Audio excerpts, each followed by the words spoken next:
ঈদ আনন্দ ভাগাভাগি করতে মাংস সমিতি যোগান দিচ্ছে ঈদের মাংস।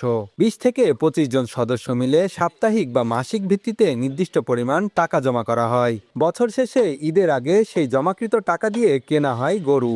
অনেকে আবার এই সমিতির টাকা দিয়ে কিনছেন ছাগলও, পরে তা জবাই করে সমান ভাগে ভাগ করে নিচ্ছেন সমিতির সদস্যরা। মেহেরপুরের বিভিন্ন শহরের বিভিন্ন পাড়া কিংবা মহল্লায় গড়ে উঠেছে এমন শতাধিক মাংস সমিতি। এর ফলে যেমন উৎসবের অতিরিক্ত আর্থিক চাপ থেকে মুক্তি পাওয়া যায়, তেমনি মানসম্পন্ন গোশতও পাওয়া যায়। রমজান মাসের শেষের দিকে অর্থাৎ ২৭-২৮ রমজানে আমরা এক সমিতির মাধ্যম দিয়ে এটা করছি। ৩ বছর ধরে এই সমিতির আমাদের চালু আছে। ঈদের সময় মাংস যে কিনতে হবে এমন কোনো টেনশন থাকে না। অল্প অল্প করে কিছু কিছু টাকা গুছিয়ে আমরা এই মাংসটা রেডি করি। দেখছি এক বটে প্রতিবারই আমরা রেডি করে দিই। এক বটে হয়তো মাংসটা ৮-১০ কেজি মাংস পাই, এতে তাদের দেখছে যে সদস্যদের পরিবারদের ভালোভাবে চলে যায়।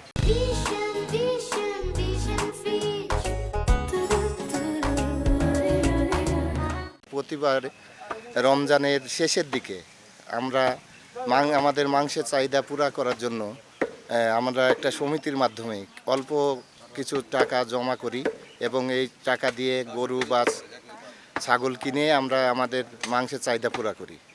এর মাধ্যমে হয় কি, আমরা অতি সহজেই এই আমাদের মাংস চাহিদাটা পুরা করতে পারি। সারা বাংলাদেশেই এটার একটা প্রচলন হয়ে গেছে যে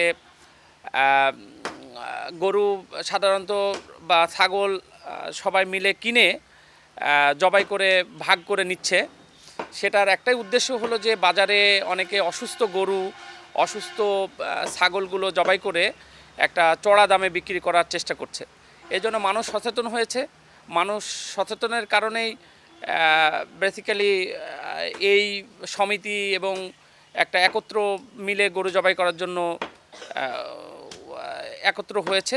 খাসি ছাগলের যে সমিতিটা করেছি এর একটাই উদ্দেশ্য যে ঈদের আগে মাংস কিনতে গেলে দেখা যাচ্ছে যে অনেক বেশি দাম হয় এবং অনেক ভিড় হয়।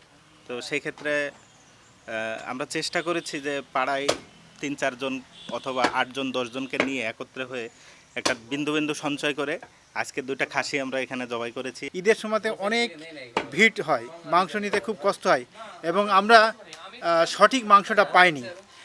দেখা যাচ্ছে আমরা অরিজিনাল খাসি পাইনি, সেখানে খাসি বাদে অন্য কিছু ঢোকায় দেয়, অন্য সাগি খাসল ঢোকায় দেয়। এই কারণে আমরা অরিজিনাল খাসি ছাগলের যাতে গোশত খেতে পারি এবং সেজন্য আমরা এটা করছি। বিশেষ করে দুটি ঈদকে সামনে রেখে এই সমিতি তৈরি করা হয়, যা মধ্যবিত্ত ও নিম্নবিত্ত মানুষের মধ্যে দিন দিন জনপ্রিয় হচ্ছে। বেন ইয়ামিন, সময় সংবাদ, মেহেরপুর।